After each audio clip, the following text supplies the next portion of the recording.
बाबा रामदेव जियो थाने खम्मा घणी अजमाल जीरा कबरा थाने खम्मा घणी मरुधर राहो देव थारी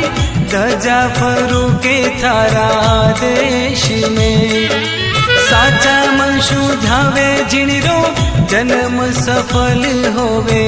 मालिका माता मैना देरा लाल थाने खम्मा घणी अजमाल जीरा कबरा थाने खम्मा घणी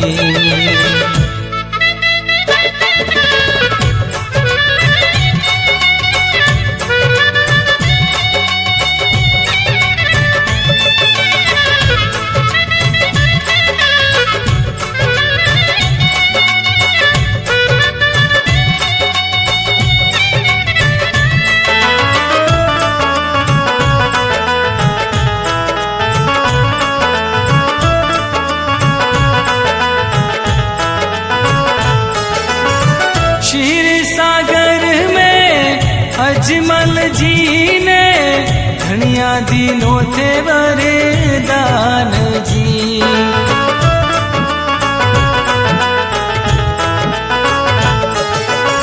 क्षीर सागर में अजमल जी